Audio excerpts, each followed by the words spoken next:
তোমার বাবা 100 বছর আগে মারা গিয়েছে, তোমার বাবাকে যদি আমি জীবিত করে দেই তাহলে বিশ্বাস করবে যে আমি তোমার প্রভু? বলে যে হ্যাঁ, আমার বাবা আমার দাদাকে জীবিত করে দেখাও।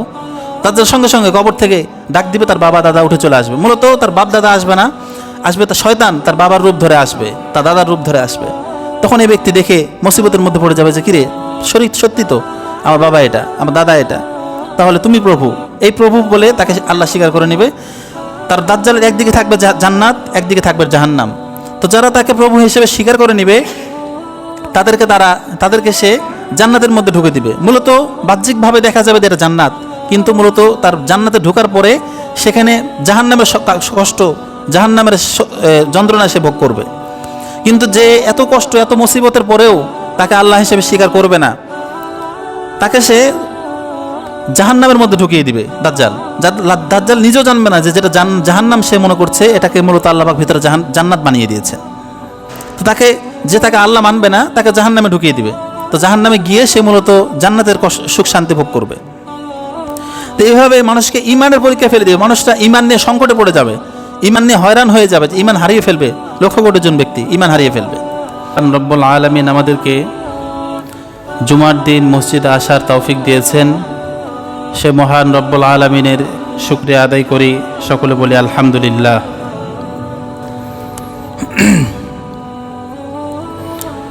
গত জুমায় আমরা সূরা আর রহমানের তাফসীর সম্পর্কে আলোচনা করেছি। এই জুমায় আমরা আলোচনা করব সূরাতু আল কাহাফ। সূরা আল কাহাফ, কাহাফ শব্দ অর্থ হচ্ছে গুহা। এই গুহায় কিছু ব্যক্তি আশ্রয় নিয়েছিল, তাদের নামেই এই সূরাটিকে নাম করে দেওয়া হয়েছে সূরাতু আল কাহাফ।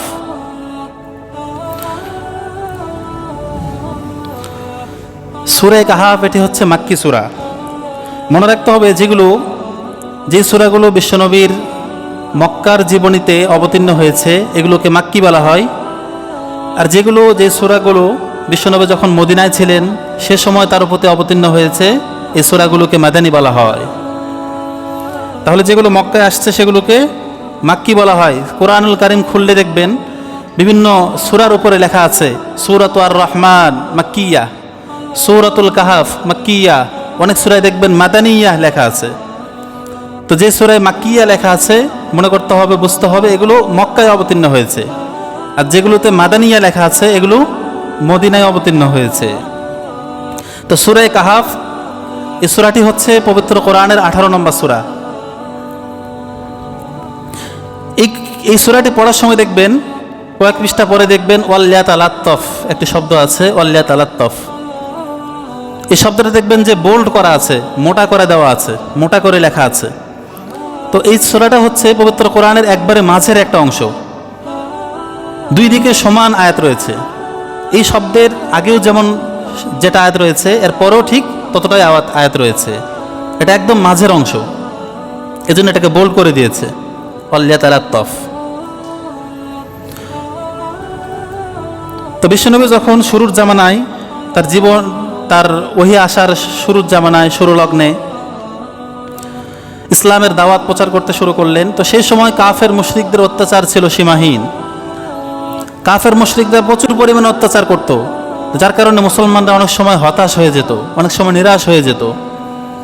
তো সে সময় আল্লাহ পাক এই কোরআনুল কারীমের এই পবিত্র সূরাটাকে অবতীর্ণ করে জানিয়ে দিলেন যে তোমরা হতাশ হয় না, তোমরা নিরাশ হয় না, কারণ তোমাদের এই কিতাবের মধ্যে, এই কোরআনের মধ্যে, এই সূরা আল কাহাফের মধ্যে এমন কিছু বিষয় আলোচনা করা হয়েছে যেগুলো পূর্বের জামানায় যখন নবীরা দাওয়াত দিয়েছেন, যখন নবীরা দাওয়াতি কার্যক্রম করেছে তখনও তাদের উম্মতদের প্রতি এমন নির্যাতনার আক্রমণ করা হয়েছে, তাদের প্রতিও চলেছে এমন। তো এই সূরাটা অবলম্বন করে আল্লাহ পাক বুঝিয়ে দিলেন যে তোমরা কষ্ট পেও না, তোমরা নিরাশ হও না, কারণ তোমাদের প্রতি যেমন আক্রমণ হচ্ছে, তোমরা যেমন কষ্টের শিকার হচ্ছ, ঠিক তদ্রূপ তোমাদের পূর্ববর্তী উম্মতদের প্রতিও এমন আক্রমণ হয়েছিল, তারাও এমন কষ্টে পড়েছিল, তারাও এমন কষ্টের শিকার হয়েছিল। এজন্য ইসলামের কথা যখনই যে বলবে, ইসলামের কথা যখনই প্রচার করতে শুরু করে মুসলমানরা, তখনই দেখবেন তাদের প্রতি বিপদ চলে আসে। সমাজের মধ্যে আপনি ভালো হয়ে থাকতে চাইবেন, দেখবেন যে আপনার প্রতিবেশী, আপনার এলাকাবাসী আপনাকে ভালো হয়ে থাকতে দিবে না। এটাই দুনিয়ার নিয়ম, এটাই দুনিয়ার চিরাচরিত নিয়ম। তো আল্লাহ পাক বললেন ওয়ালা তাহিনু ওয়ালা তাহজানু ওয়া আনতুমুল আ'লাউনা ইন কুনতুম মুমিনিন, তোমরা হতাশ হয় না, নিরাশ হয় না, কারণ তোমাদের বিজয় হবে। শেষ বিজয়ের হাসিটা তোমরাই হাসবে যদি তোমরা মুমিন হয়ে থাকো। তাহলে তোমরা যদি মুমিন হয়ে থাকো, শেষ বিজয়ের হাসিটা তোমরাই হাসবে, তোমাদেরই জয় হবে, কেউ ঠেকাতে পারবে না।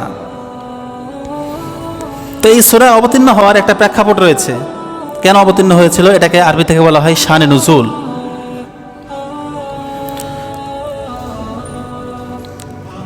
তো বিশ্বনবী যখন নিজের প্রতি ওহির দাবি করলেন, ইসলামের দাওয়াত প্রচার প্রসার শুরু করে দিলেন, কাফের মুশরিকরা তখন বিশ্বনবীকে হে প্রতিপন্ন করতে শুরু করলো, মিথ্যাবাদী আখ্যায়িত করতে লাগলো। তো তখন কোরাইশের ব্যক্তিদের, কোরাইশের যারা কোরাইশবাসী ছিল, এদের তেমন নবী, রাসূল, ওহি, আল্লাহ, ইসলাম এগুলো সম্পর্কে তেমন কোনো ধারণা ছিল না। তারা বলল যে তাহলে মক্কায় যাওয়া হোক। সে সময় নবী মদিনায় ছিলেন, তো মক্কায় যাওয়া হোক। মক্কায় যে ইহুদিরা রয়েছে, এই ইহুদিদেরকে গিয়ে জিজ্ঞেস করো যে তাদের প্রতি তো তাদের ধর্মে বিভিন্ন নবী এসেছে, বিভিন্ন কালে বিভিন্ন নবী এসেছে, তাদের প্রতি তাওরাত অবতীর্ণ হয়েছে। তাদেরকে জিজ্ঞেস করা হোক যে মূলত আমাদের প্রকৃত নবী, শেষ নবী যে আসবে মুহাম্মদ নামে, এই নবীকে আমরা চিনব কিভাবে? তাদের তাওরাতে এমন কোনো কথা বা এমন কোনো আলোচনা আছে কিনা, তাদের কাছ থেকে, ইহুদিদের কাছ থেকে শুনে আসা হোক। তো এই জন্য যেমন ভাবা তেমনই কাজ। তো তখনই মুসলমানদের দুইজন ব্যক্তি, উকাইবা ইবনে আবি মুঈত আর নুজাইর বিন হারিস, এই দুজন ব্যক্তির সঙ্গে সঙ্গে মক্কায় চলে গেলেন এবং সেই ইহুদিদের কাছ থেকে গিয়ে জিজ্ঞেস করলেন যে আমাদের 40 বছরের একজন বয়সী একজন ব্যক্তি মুহাম্মদ নামে, 40 বছর পর থেকে সে নিজেকে প্রতি মুহাম্মদ, সে নবী দাবি করছে, সে ইসলামের দাওয়াত প্রচার করছে, সে বলে যে আল্লাহ এক, ইসলাম ধর্ম একটা নতুন ধর্ম এনেছে। তো শেষ নবীর আবির্ভাব সম্পর্কে তোমাদের কিতাবে কোনো কিছু লেখা আছে কিনা আমাদেরকে একটু বলো। তখন তারা বললো হ্যাঁ আছে। তাওরাতে এমন কিছু 3টা প্রশ্ন আছে, যে 3টা প্রশ্ন তোমরা ওই মুহাম্মদ যে নবী দাবি করে একে গিয়ে জিজ্ঞেস করবে, এই 3টা প্রশ্ন গিয়ে বলবে। যদি এই 3টা প্রশ্নের সঠিক উত্তর দিতে পারে তাহলে ভাববে যে হ্যাঁ এটা সত্য নবী। আর যদি এই 3টা প্রশ্নের উত্তর ভুল দেয়, 3টা প্রশ্নের সঠিক উত্তর দিতে না পারে, তাহলে ভাববে যে এটা সঠিক নবী নয়, মিথ্যা নবীর দাবিদার, মিথ্যা নবী। তো বললো 3টা প্রশ্ন কি? 1 নম্বর প্রশ্ন বললেন যে মাল আসহাবুল কাহাফ, আসহাবে কাহাফ কে? তাকে জিজ্ঞেস করবে যে আসহাবে কাহাফ সম্পর্কে তুমি কি জানো একটু বলো। দ্বিতীয় প্রশ্ন করবে যে মান যুলকরনাইন, যুলকরনাইন কে? যুলকরনাইন সম্পর্কে আমাকে কিছু বলো, জানো কি না আমাকে বলো। তৃতীয় প্রশ্ন করবে রূহ কি, মান হুয়া রূহ, রূহ কি? তাকে জিজ্ঞেস করবে রূহ কি। এই 3টা প্রশ্নের সঠিক উত্তর যদি সে দিতে পারে তাহলে ভাববে যে এটাই সঠিক নবী। যদি 3টা প্রশ্নের সঠিক উত্তর দিতে পারে ভাববে যে এটা সত্য নবী। আর যদি মিথ্যা সঠিক উত্তর দিতে না পারে তাহলে ভাববে যে এটা সঠিক নবী নয়, আখেরি নবী নয়। তো এই দুজন ব্যক্তি ইহুদিদের কাছ থেকে ফিরে এসে মুহাম্মদকে জিজ্ঞেস করলো, মুহাম্মদ আমরা 3টা প্রশ্ন নিয়ে এসেছি, তুমি যদি এই 3টা প্রশ্নের সঠিক উত্তর দিতে পারো তাহলে আমরা তোমার ইসলাম কবুল করব এবং আমরা মেনে নেব যে তুমি সত্য নবী। তো বললো বলেন কি প্রশ্ন? বললো যে আসহাবে কাহাফ সম্পর্কে তুমি কি জানো, প্রথম প্রশ্ন। দ্বিতীয় প্রশ্ন যুলকারনাইন কি, যুলকারনাইন সম্পর্কে তুমি কি বোঝো, কি জানো আমাদেরকে বলো। তৃতীয় প্রশ্ন হলো রূহ সম্পর্কে কি জানো তুমি, আমাদেরকে বলো। এই 3টা প্রশ্ন সম্পর্কে জিজ্ঞেস করা হলো। তো মুহাম্মদ সাল্লাল্লাহু আলাইহি সাল্লাম বললেন যে ঠিক আছে তুমি যাও, তোমরা যাও, আগামীকাল আসবে, আগামীকাল অমুক সময় আমি তোমাদেরকে উত্তরগুলো বলে দেবো। তো বিশ্বনবী তখন ইনশাআল্লাহ পড়তে ভুলে গেলেন, ইনশাআল্লাহ পড়লেন না। বিশ্বনবী ভেবেছিলেন যে প্রতিনিয়ত যেভাবে কোরআনের আয়াত নিয়ে জিবরাইল আমিন আসেন, ঠিক তদ্রূপভাবে আগামীকালও জিবরাইল আমিন আসবেন আর আমি তার কাছ থেকে উত্তরগুলো জেনে জাতিকে বলে দিব। তো পরের দিন দেখা গেল যে জিবরাইল আমিন আসলো না, কিন্তু মক্কার কাফেররা এসে উপস্থিত। কাফেররা বলে যে মুহাম্মদ বলো, তুমি 3টা প্রশ্নের উত্তর দেওয়ার কথা ছিল আজকে, বলো 3টা প্রশ্নের কি উত্তর। তো মুহাম্মদ সাল্লাল্লাহু আলাইহি সাল্লাম বললেন যে উত্তর তো আমি আজকে দিতে পারবো না, তোমরা কালকে এসো। সেদিন উত্তর দিতে পারলেন না। পরের দিন আবার কাফের মুশরিকরা আরও দলসংখ্যা একটু ভারী হয়ে আবার আসলো, এসে জিজ্ঞেস করলো মুহাম্মদ তোমার প্রশ্নের উত্তরগুলো দাও। তো দ্বিতীয় দিনও জিবরাইল আমিন আসলো না, বিশ্বনবী উত্তর দিতে পারলেন না। তৃতীয় দিন, চতুর্থ দিন, এভাবে পঞ্চম দিন, 6 দিনের বেলায় গিয়ে কাফের মুশরিকরা আবু বকর, ওমর, ওসমান এদেরকে লক্ষ্য করে বলে যে দেখছো তোমাদের এই যে দেখো তোমরা সবাই ইসলাম ধর্ম গ্রহণ করছো, যে দেখো তোমাদের মুহাম্মদ মিথ্যা নবীর দাবিদার, মিথ্যা নবী দাবি করছে, এই কারণে তারা সঠিক উত্তর দিতে পারছে না। যদি সত্য নবী হতো তাহলে প্রথম দিনই সঠিক উত্তর দিয়ে দিত। তো সঠিক উত্তর দিতে পারছে না মানে সে মিথ্যা নবীর দাবিদার, সে সত্য নবী নয়। তোমরা ভুল পথে আছো, এখনো সময় আছে, ফিরে আসো। তো এভাবে বিশ্বনবী ইনশাআল্লাহ তার মাথায় আসে না যে ইনশাআল্লাহ আমাকে বলতে হবে। তো ইনশাআল্লাহ তিনি মাথায় আসলো না। তো তখন তিনি বারবার দিন শুধু পরিবর্তন করছেন, যে কালকে নয় পরশু, পরশু নয় তোর, সেভাবে 15 দিন লাগাতার 15 দিন অতিবাহিত হওয়ার পরে আল্লাহ পাক আয়াত নাজিল করে দিলেন, ওয়ালা তাকুলান্না লিশাইইন ইন্নী ফাইলুন যালিকা গাদা ইল্লা আইয়াশা আল্লাহ। যে হে নবী, যখন তোমরা ভবিষ্যতের কোনো বিষয় নিয়ে তোমরা কোনো ওয়াদাবদ্ধ হবে, ভবিষ্যতের কোনো বিষয় নিয়ে যখন কথা বলবে, তখন ইল্লা আইয়াশা আল্লাহ, তখন তোমরা ইনশাআল্লাহ বলবে। যখন ভবিষ্যতের কোনো কথা নিয়ে ওয়াদা করবে তখন ইনশাআল্লাহ বলবে। তো এই কথা বলার দ্বারা, শুধু মুহাম্মদকে এই আয়াত অবতীর্ণ করে বলে দেওয়ার দ্বারা পুরা জাতিকে শিক্ষা দেওয়ার উদ্দেশ্য, যে পুরা জাতিকে বলে দিলেন তোমরা যখন ভবিষ্যতের কোনো কাজ নিয়ে কথা বলবে, কোনো কাজ করতে চাইবে বা অমুক কাজটি করব, ইনশাআল্লাহ বলবে যে আমি অমুক দিন অমুক কাজটি করবো ইনশাআল্লাহ। ইনশাআল্লাহ বললে ওই কাজের মধ্যে আল্লাহ নিজেই বরকত দেন। এই জন্য ইনশাআল্লাহ বলবে পুরা জাতির জন্য এটা শিক্ষণীয়, পুরো জাতিকে শিক্ষা হিসেবে আল্লাহ পাক আয়াতটা অবতীর্ণ করে দিলেন। এরপরে লাগাতার আসহাবে কাহাফ সম্পর্কে টানা 2 পৃষ্ঠা, এই সূরা কাহাফের মধ্যে টানা 2 পৃষ্ঠা আয়াত অবতীর্ণ করে দিলেন, যে আম হাসিবতা আন্না আসহাবাল কাহফি আর রাকিম কানু মিন আয়াতিনা আজাবা। এখান থেকে টানা 2 পৃষ্ঠা আসহাবে কাহাফের লাগাতার বিশাল একটা বর্ণনা দিলেন। এত লম্বা আলোচনা তাওরাত, জাবুর, ইনজিল অন্যান্য কোনো কিতাবে করা হয় নাই, কিন্তু কোরআনের মধ্যে আল্লাহ পাক লাগাতার 2 পৃষ্ঠা আলোচনা করলেন। এরপরে দ্বিতীয় প্রশ্ন ছিল যুলকারনাইন সম্পর্কে। তো যুলকারনাইন সম্পর্কে আল্লাহ পাক লাগাতার 1.5 পৃষ্ঠার একটু বেশি লাগাতার আলোচনা করলেন, যে ওয়াসআলুনাকা আনির রূহ আন যুলকারনাইন ওয়াসআলুনাকা আন যুলকারনাইন কুল সাআতলু আলাইকুম মিনহু যিকরা। এখান থেকে তিনি টানা 1.5 পৃষ্ঠা আলোচনা করলেন। এরপরে তারা তৃতীয় প্রশ্ন করেছিল যে মান হুয়া রূহ, রূহ কি ইয়া মুহাম্মদ, রূহ কি? তো সূরা ইসরার মধ্যে আল্লাহ পাক এই আয়াত অবতীর্ণ করেছেন, সূরা ইসরার মধ্যে, যে ওয়াসআলুনাকা আনির রূহ কুলির রূহু মিন আমরি রাব্বি ওয়া মা উতিতু মিনাল ইলমি ইল্লা কলিলা। এখান থেকে রূহ এর আলোচনা আল্লাহ পাক করেছেন। তো এই 3টা প্রশ্নের সঠিক একবারে বিস্তারিত উত্তর আল্লাহ পাক অবতীর্ণ করে বিশ্বনবীকে জানিয়ে দিলেন। বিশ্বনবী 15 দিনের মাথায় গিয়ে কাফের মুশরিকদেরকে বিস্তারিত উত্তর জানিয়ে দিলেন। তারা অবাক হয়ে গেল, কিরে মুহাম্মদ তো কখনো দিন শিক্ষার জন্য আমাদের দেশের বাইরে যায় না, তাহলে কিভাবে শিখলো, কিভাবে জানলো? সে তো আনপড় ছিল, উম্মি বলা হয় আরবি থেকে এটাকে। আনপড় যে, তাকে উম্মি বলা হয়। যে মুহাম্মদ তো উম্মি, সে তো পড়ালেখা জানে না, তার তো অক্ষর জ্ঞান নেই, সে তো লিখতে পারে না, সে লিখতে পারতো না। যখন কোনো বাদশার কাছে চিঠি পাঠাতেন, তখন একজন কাতেব, একজন লেখকের মাধ্যমে তিনি লিখে নিতেন, তিনি বলতেন, সে লিখে দিত।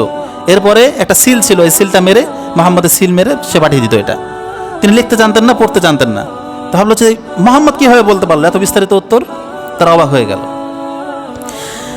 এরপরে এই সূরা সম্পর্কে, এই সূরার কিছু ফজিলত রয়েছে। বিশ্বনবী বলেন যে মান করা সূরাতুল কাহফি ইয়াউমাল জুমআহ, যে ব্যক্তি জুমার দিন এই সূরা কাহফ তেলাওয়াত করবে, আদা আলাহু মিনান নূরি বা মাইনাল জুমাতাইন, 2 জুমার মাঝে, মানে আগামী জুমা এবং পূর্বের জুমা, এই 2 জুমার মাঝের যেই সময়টা রয়েছে, এগুলোকে নূর দ্বারা ভরপুর করে দেওয়া হয়। সুবহানাল্লাহ।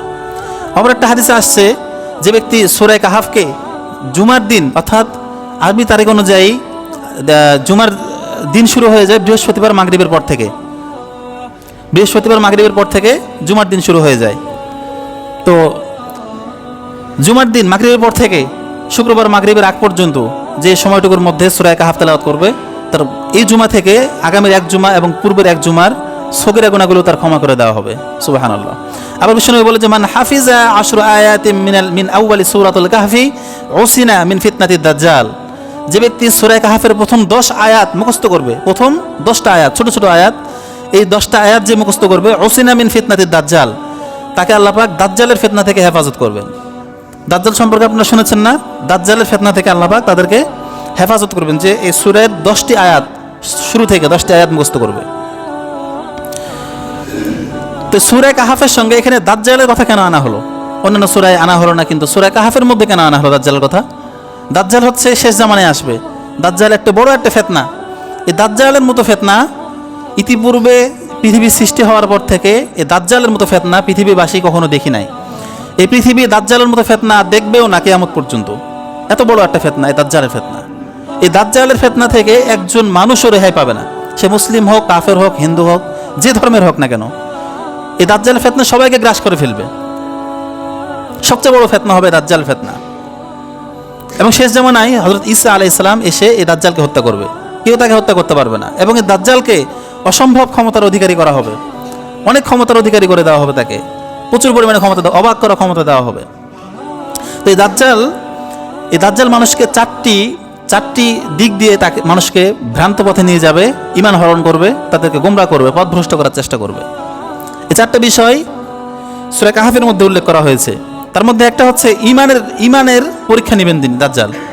ঈমানের মাধ্যমে, মানে ঈমান নিয়ে সংকটে পড়ে যাবে মুসলমানগণ। দাজ্জাল এসে বলবে যে তোমরা বলো যে আমি আল্লাহ। তখন যাদের মধ্যে একটা ঈমান রয়েছে তারা তাকে আল্লাহ হিসেবে, রব হিসেবে স্বীকার করতে চাইবে না। তো দাজ্জাল বলবে, এরপরে দ্বিতীয় ফিতনা করবে, সে সম্পদ দিয়ে ফিতনায় ফেলবে। সে বলবে যে এলাকায় সে থাকবে, যে যারা তাকে প্রভু হিসেবে স্বীকার করবে, তাদের গাছে, তাদের বাগানে, তাদের এলাকার উর্বর মাটি চাষ হবে, অনেক ফল ফলাদি ফলবে, এবং তারা সুখ শান্তিতে থাকবে এবং ভালো ভালো খাওয়া দাওয়া করবে, তারা দিব্য জীবনযাপন করবে। আর যারা তাকে প্রভু হিসেবে স্বীকার করবে না, আল্লাহ হিসেবে মানবে না, তাদের এলাকাতে কোনো বৃষ্টি হবে না, অনুর্বর জমিন হবে, এবং তারা ক্ষেত খামারি করতে পারবে না, তারা কোনো ফসল উৎপাদন করতে পারবে না, তাদের এলাকায় দুর্ভিক্ষ ছড়াবে, শুধু খুব কষ্টের মধ্যে তারা থাকবে। এভাবে সম্পদের মাধ্যমে তাকে ফিতনায় ফেলবে মানুষদেরকে। তৃতীয় ফিতনায় হবে জ্ঞান দিয়ে ফিতনায় ফেলবে। সে বলবে যে যাও, তুমি আমাকে প্রভু বললে না, আমাকে প্রভু হিসেবে মানলে না, তো যাও, তোমাদের এলাকায় অমুক দিন তুমি বজ্রপাত হয়ে তুমি মারা যাবে। হ্যাঁ, বাস্তব অমুক দিন সে বজ্রপাত হয়ে, যেদিন বলবে সেদিনই সে বজ্রপাত হয়ে মারা যাবে। এরপরে সে বলবে যে তোমাদের এলাকায় বৃষ্টি হবে না, হবে না বৃষ্টি। বলবে যে ভূমিকম্প হবে তোমাদের এলাকায়, হ্যাঁ ভূমিকম্প হবে। সে যেটা বলবে সেটাই হবে। বলবে যে আমি এখন যদি তোমাকে আকাশ থেকে পানি নামিয়ে দেখাই, তাহলে তুমি আমাকে প্রভু মানবে? বলবে হ্যাঁ, পানি নামিয়ে দেখাও, তাহলে প্রভু মানবো। সঙ্গে সঙ্গে আকাশকে বলবে, আকাশ পানি দাও, মেঘ পানি দাও, পানি শুরু হয়ে যাবে। বজ্রপাত দাও, বজ্রপাত শুরু হয়ে যাবে। ভূমিকম্প শুরু হোক, ভূমিকম্প শুরু হয়ে যাবে। বিজলির গতিতে এক প্রান্ত থেকে অপর প্রান্তে ছুটে যাবে। এত ক্ষমতার অধিকারী সে হবে। তো মানুষ ফিতনায় পড়ে যাবে, ঈমান নিয়ে সংকটের মধ্যে পড়ে যাবে, ফিতনার মধ্যে পড়ে যাবে। তো তৃতীয় যে ফিতনা করবে সেটা হচ্ছে জ্ঞানের ফিতনা। জ্ঞানের মাধ্যমে মানুষকে ফিতনায় ফেলবে। চতুর্থ নম্বরে এসে ক্ষমতা দিয়ে ফিতনায় ফেলবে। এই যেভাবে সে ক্ষমতা দেখাবে, মৃত মানুষকে জীবিত করবে, এক প্রান্ত থেকে অপর প্রান্ত সেকেন্ডের মধ্যে ছুটে যাবে। পুরা বিশ্বের মধ্যে সে 1 সেকেন্ডের মধ্যে পুরা বিশ্ব সে টহল দিয়ে চলে আসবে। এত ক্ষমতার অধিকারী হবে। আল্লাহ তাকে সমস্ত ক্ষমতা দিবে এবং প্রচুর জ্ঞানের অধিকারী তাকে বানাবে। ইতিপূর্বে এত জ্ঞান কাউকে দেওয়া হয়নি, এত জ্ঞানের অধিকারী তাকে বানানো হবে। যে এই চারটা ফিতনা, এই চারভাবে সে মুসলমানদের মাঝে, মানুষের মাঝে ফিতনা ছড়াবে। তো সূরা কাহফের মধ্যে এই চারটা ফিতনা থেকে উত্তরণের পথ কি, এই চারটা ফিতনা থেকে মানুষরা কিভাবে রক্ষা পাবে, কিভাবে সলিউশন পাবে, এই চারটা ফিতনার উত্তর, মানে সলিউশন সম্পর্কে আল্লাহ পাক এই সূরার মধ্যে আলোচনা করেছেন। তো আসলে আমরা এই চারটা ফিতনা সম্পর্কে জানি। এবার ঈমানের পরীক্ষায় যখন সে ঈমান নিয়ে সংকটের মধ্যে ফেলবে মানুষদেরকে, এর সলিউশন স্বরূপ আল্লাহ পাক আসহাবে কাহাফের ঘটনাকে উল্লেখ করেছেন এই কিতাবের মধ্যে, এই সূরার মধ্যে। এরপরে যখন সে সম্পদ দিয়ে ফিতনা করবে, তখন এই সম্পদের ফিতনা থেকে মানুষ কীভাবে বাঁচবে, কীভাবে রক্ষা পাবে, এই সলিউশন সম্পর্কে একজন বাগানওয়ালার ঘটনা তিনি এই সূরার মধ্যে উল্লেখ করেছেন। এরপরে জ্ঞান দিয়ে ফিতনায় ফেলবে মানুষদেরকে। এই জ্ঞানের ফিতনা থেকে মানুষ কিভাবে সেই ফিতনা থেকে রক্ষা পাবে, সেই সম্পর্কে আল্লাহ পাক মূসা আলাইহিস সালাম এবং হযরত খিজির আলাইহিস সালামের একটি ঘটনা উল্লেখ করেছেন। এরপরে চতুর্থ হচ্ছে ক্ষমতার ফিতনা। ক্ষমতা দিয়ে কিভাবে ফিতনায় ফেলবে, এর সলিউশন সম্পর্কে আল্লাহ পাক উল্লেখ করেছেন বাদশাহ যুলকারনাইনের ঘটনা সম্পর্কে। অনেকে বলেছেন যুলকারনাইন একজন ওলি, অনেকে বলেছেন একজন নবী যুলকারনাইন। তো প্রথম ফিতনা ছিল আসহাবে কাহাফের ফিতনা। আসহাবে কাহাফ হচ্ছে যে 250 খ্রিস্টাব্দে রোমান সাম্রাজ্যের 7 জন যুবক, এদেরকে নিয়ে আসহাবে কাহাফ সংগঠিত হয়। রোমান সাম্রাজ্যে একজন জালেম বাদশা ছিল, নাম তার দাকিয়ানুস বাদশা ছিল। এই জালেম বাদশা বলতো যে প্রচুর ক্ষমতাধর ছিল, সে প্রচুর ক্ষমতার অধিকারী ছিল। এই জালেম বাদশা তাদেরকে, জনগণকে বলতো যে আমি তোমাদের প্রভু, আমি তোমাদের রব, যারা আমাকে রব হিসেবে মানবে না তাদেরকে সরাসরি হত্যা, দুনিয়া থেকে বিদায়। তো এই 7 জন ব্যক্তি, ওই যুগে রোমান সাম্রাজ্যে 7 জন ব্যক্তি ছিল। এই 7 জন ব্যক্তি তাকে রব হিসাবে স্বীকার করতে প্রস্তুত হলো না। তো এই কথাটা কানাঘোষা করতে করতে বাদশা দাকিয়ানুসের কাছে পৌঁছে গেল। বাদশা দাকিয়ানুস 7 জন ব্যক্তিকে ডাকলেন, ডেকে বললেন যে কি ব্যাপার, তোমরা নাকি আমাকে প্রভু হিসেবে মানো না, তোমরা নাকি নতুন একজন প্রভু সন্ধান পেয়েছো? বলে যে হ্যাঁ, আমরা নতুন প্রভু সন্ধান পেয়েছি। ঈসা আলাইহিস সালাম যে ধর্ম আমাদেরকে রেখে গিয়েছিলেন, ওই ধর্মের উপরেই আমরা অটল অবিচল রয়েছি এবং আমাদের নবী ঈসাকে আমরা মানি, আপনাকে মানি না। তো দাকিয়ানুস বললেন যে তোমরা যুবক মানুষ, তোমাদের শরীরে রক্ত গরম, যাও, তোমাদেরকে আমি 3 দিন সময় দিলাম। এই 3 দিনের মধ্যে তোমরা ভেবে চিন্তে দেখো তোমরা কি করবে। তোমরা যদি আমাকে প্রভু হিসেবে মেনে নাও তাহলে তোমরা জীবন রক্ষা পাবে, আর যদি প্রভু হিসেবে না মানো তাহলে তোমাদেরকে দুনিয়া থেকে বিদায় করে দেওয়া হবে, তোমাদেরকে হত্যা করে দেওয়া হবে। এই 3 দিন তোমরা ভেবে চিন্তে দেখো। এরপরে 7 জন চলে গেলেন দাকিয়ানুসের কাছ থেকে।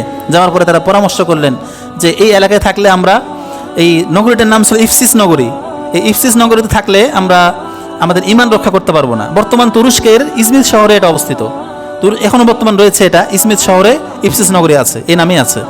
গুগলে দেখলে আপনারা পাবেন যে ইজমির শহরে ইফসিস নগরী, এই নগরীতে আমরা থাকলে আমরা আমাদের ঈমান রক্ষা করতে পারবো না। এই জন্য আমাদেরকে এই নগর থেকে হিজরত করে চলে যেতে হবে অন্য নগরীতে। তো তারা হিজরত করতে করতে অনেক দূরে গিয়ে চাটিয়াল ময়দান পাড়ি দিতে দিতে এক পর্যায়ে তারা একটা গুহার মধ্যে গিয়ে আশ্রয় নিলেন এবং অত্যন্ত ক্লান্ত হওয়ার কারণে তারা সেখানে ঘুমিয়ে গেলেন। এক ঘুমে আল্লাহ পাক তাদের 309 বছর কাটিয়ে দিলেন। এক ঘুমে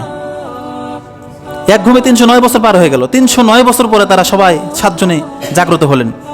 তারা এখন 7 জনে কথোপকথন করছে যে কি ব্যাপার, আমরা কি আজকে সারাদিন ঘুমাইলাম নাকি? একজন বলতেছে আমরা কাছে সারাদিন ঘুমাইলাম, আরেকজন বলতেছে না আমরা সারাদিন ঘুমাই নাই, মনে হয় বেলার মানে দিনের 1/3 অংশ ঘুমিয়েছি। আরেকজন বলছে না আমরা মনে হয় আজকে দিনের কিছু অংশ ঘুমিয়েছি। এভাবে তারা কথোপকথন করছে। এক পর্যায়ে তারা লক্ষ্য করলেন যে তাদেরকে খিদে লেগে গিয়েছে। তারা বলে যাও তোমাদের মধ্যে একজন বাজারে যাও, বাজারে গিয়ে কিছু খাদ্যদ্রব্য ক্রয় করে আনো, সেগুলো আমরা খাবো এবং আবার এখান থেকে পথ চলা শুরু করব। আমাদেরকে দ্রুত এই এলাকা ছেড়ে চলে যেতে হবে। তারা বুঝতে পারেনি যে তাদের এক ঘুমে আল্লাহ পাক 309 বছর অতিক্রম করে দিয়েছেন। তারা মনে করছে যে আজকেই মনে হয় একটু আগে ঘুমিয়েছিলাম। তখন একজন চাদর মুড়ি দিয়ে বাজারে যাবে, যেই কয়েনগুলো, যে রূপার মুদ্রাগুলো তাদের কাছে ছিল, কয়েকটা মুদ্রা নিয়ে বাজারে যাবেন।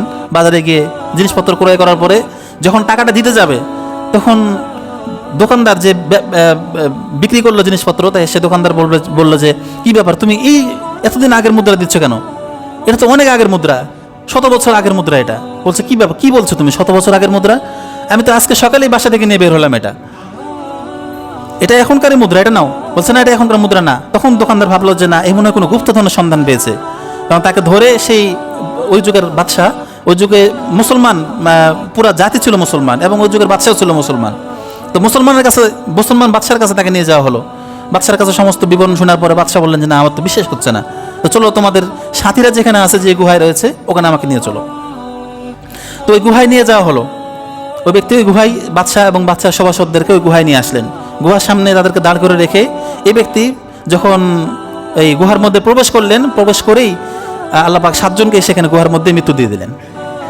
এরপরে বাদশাহ ভিতরে গিয়ে দেখছে হ্যাঁ বাস্তবে 7 জন এখানে আছে। এরপরে তিনি অনেক আগের পুরনো 100 বছর 300 বছর আগের যে পুরনো বাদশার যে পুরনো নথিপত্রগুলো রয়েছিল, এই নথিপত্রগুলো বের করে তিনি এগুলো ঘাটাঘাটি করে দেখলেন হ্যাঁ বাস্তবেই একজন দাকিয়ানুস নামে একজন বাদশা ছিল এবং ওই বাদশার জামানায় 7 জন ব্যক্তি ছিল, যে 7 জন ব্যক্তির নামে তাদের মৃত্যুর পরোয়ানা জারি করা হয়েছিল। তারা এলাকা ছেড়ে চলে গিয়েছিল এবং একটা গুহায় গিয়ে আশ্রয় নিয়েছিল। এবং এই 7 জন ব্যক্তির সঙ্গে যখন রাজা হিজরত করে এলাকা ছেড়ে চলে যায়, তখন তাদের সঙ্গে একটা কুকুরও গিয়েছিল। তো বারবার তারা এই কুকুরকে পিটানোর চেষ্টা করেছে, কিন্তু এই কুকুর কিছুতে তাদের পিছু ছাড়ছিল না। এজন্য দেখুন, ভালো মানুষের সংস্রবে থাকলে আল্লাহ পাক তাকেও ভালো বানিয়ে দেন। তো এই যে এই কুকুরের কথা, যে এই 7 জন ব্যক্তি আর কুকুর সহ 8 জন, এই কুকুরের কথা আল্লাহ পাক কোরআনের মধ্যে উল্লেখ করে দিয়েছেন কিতাবের মধ্যে। ওয়াকালবুহুম বাসিতুন যিরাআহি বিল ওয়াসিদ, কালব মানে কুকুর, ওয়াকালবুহুম বাসিতুন যিরাআহি বিল ওয়াসিদ। এজন্য আমাদের সহপাঠী যেন শেখ সাদি, একজন ইরানের বিখ্যাত কবি ছিলেন শেখ সাদি রহিমাহুল্লাহ। এই শেখ সাদি রহিমাহুল্লাহ তিনি বলেছেন যে তুমি যদি আমাকে চিনতে চাও তাহলে আমার বন্ধুর দিকে তাকাও, আর যদি তুমি আমার বন্ধুকে চিনতে চাও তাহলে আমার দিকে তাকাও। এর মানে হচ্ছে আমি যদি ভালো হই, আমার বন্ধু যদি ভালো হয়, তাহলে আমার বন্ধুর সঙ্গে আপনার বন্ধুর সঙ্গে আমি কথা বললে আমি বুঝে ফেলবো যে আমি কেমন। আপনি আমার বন্ধুর সঙ্গে কথা বললে বুঝবেন আমি কেমন, আমার সঙ্গে কথা বললে বুঝবেন আমার বন্ধু কেমন। এজন্য তিনি বুঝাতে চেয়েছেন যে প্রত্যেক ব্যক্তির বন্ধু যেন ভালো হয়, ভালো সংস্রব গ্রহণ করতে। কারণ মান জাদ্দা ওয়াজাদা, যে যেটা চায় সে সেটা পায়। এবং হাদিসের মধ্যে এসেছে, সহিহ বুখারীর বর্ণনা, হাদিসের মধ্যে এসেছে যে যার সঙ্গে দুনিয়াতে সম্পর্ক রাখবে কিয়ামতের ময়দানে সে তার সঙ্গে উঠবে, তার হাসর নাসর তার সঙ্গেই হবে। এজন্য ভালো ব্যক্তিদের সঙ্গে সম্পর্ক রাখা, দুনিয়াতে ভালো ব্যক্তিদের সঙ্গে সম্পর্ক রাখা। এই যে আসহাবে কাহাবের এই 7 জন ব্যক্তি, এদের সঙ্গে একজন কুকুর সম্পর্ক রাখার কারণে তাকেও, তার কথাটাও আল্লাহ পাক পবিত্র কোরআনের মধ্যে উল্লেখ করেছেন। সুবহানাল্লাহ। তো এখান থেকে আমরা একটা শিক্ষা পাই, সেটা হচ্ছে যে সবচেয়ে জ্ঞানী হলেন আল্লাহ তাআলা। যে আমি যদি এলাকার মধ্যে আমার ইমানকে রক্ষা করতে না পারি, আমি যদি এলাকার মধ্যে আমার ইমানকে নিয়ে টানা হেঁচড়া শুরু হয়ে যায়, সংকটের মধ্যে পড়ে যায়, তাহলে আমার এলাকা ত্যাগ করতে হবে। এলাকা ত্যাগ করে আমাকে এমন একটা জায়গায় যেতে হবে যেখানে গেলে আমি সুখে শান্তিতে আমার ইমান নিয়ে আমি বেঁচে থাকতে পারবো। দেখবেন যে যারা চাকরির জন্য ঢাকায় যায় বা বিভিন্ন জায়গায় যায়, অনেক জায়গায় গিয়ে বাসা ভাড়া নিয়ে থাকতে হয়, দেখবেন যে এমন এমন জায়গায় তারা ওঠে যে এলাকা ভাড়াটিয়া এলাকাগুলো অত্যন্ত খারাপ, ওই এলাকার ছেলেবেলেগুলো একদম নেশার মধ্যে আসক্ত, জুয়ার মধ্যে আসক্ত। তো এই কারণে বাবা মা সারাদিন জবের মধ্যে থাকে, অফিসে থাকে, বাচ্চাকে বাসায় রেখে যায়। তো সারাদিন পুরো দিন পড়াগড়া রেখে বাবা মা তো বুঝতে পারছে না যে আমার সন্তান আসলে প্রতিষ্ঠানে গিয়েছে কিনা। সারাদিন পড়াগড়া রেখে এই দুষ্টু ছেলেদের সঙ্গে ঘোরাফেরা করে নষ্ট হয়ে যায়। এজন্য একটু খরচ বেশি হলেও আমাদেরকে ভালো জায়গায়, যে জায়গায় থাকলে আমার সন্তান নিরাপদ থাকবে। কারণ মনে রাখতে হবে, আমার অভাব অনটন এখন আছে, কিন্তু এমন একটা সময় আসবে যখন আমার অভাব অনটন থাকবে না। কিন্তু আমার সন্তান যদি আজকে নষ্ট হয়ে যায়, এই সন্তান আমার পুরো জীবন থেকে যাবে। আমার মৃত্যু পর্যন্ত আমার সন্তানের মুখ চেহারা আমাকে দেখতে হবে, মৃত্যু পর্যন্ত এই সন্তান আমার সাথে থাকবে। এজন্য সন্তানকে যে আমরা ভালো করতে পারি, ভালো জায়গায় যেন আমরা থাকতে পারি। তো এখানে তিনি এই সাতজনের ইচ্ছা ছিল যে এই তারা হিজরত করার এই একটাই উদ্দেশ্য ছিল যে আমরা হিজরত করে চলে যাচ্ছি, এর বিনিময়ে যেন আল্লাহ পাক আমাদেরকে ইসলামের নগরী দেখান। তো আল্লাহ পাক তাদেরকে 309 বছর ঘুমে কাটিয়ে ওঠার পরে সেই এলাকাটাকে ইসলামের নগরীতে পরিণত করে তাদেরকে সে এই ইসলামের নগরী হিসেবে দেখিয়ে দিলেন তাদেরকে এটা। তখন ওই দেশের বাদশাহ, বর্তমান যুগের যে বাদশাহ ছিলেন, ওই বাদশাহ ওই গুহার উপরে একটা মসজিদ নির্মাণ করে দিয়েছেন। ওই মসজিদটা এখনও রয়েছে এবং বিভিন্ন পর্যটকরা সেখানে যায়, নামাজ পড়ে এবং দেখে। তো আমরা আজকে আলোচনা করলাম যে সূরা কাহাফের মধ্যে 4টা ফিতনা সম্পর্কে আলোচনা করা হয়েছে। দাজ্জালের 4টা ফিতনা। এর মধ্যে প্রথম ফিতনা হলো সে মানুষকে ইমানের পরীক্ষায় ফেলে দিবে, ইমান নিয়ে ফিতনায় ফেলবে। আর এই ইমানের ফিতনা থেকে উত্তরণের জন্য আল্লাহ পাক এখানে সূরা কাহাফের মধ্যে উল্লেখ করেছেন যে আসহাবে কাহাফের ঘটনা। এজন্য আমরা এই কথাগুলোকে বুঝে আমল করার চেষ্টা করি। আগামী জুমায় ইনশাআল্লাহ বাকিটা আলোচনা করা হবে।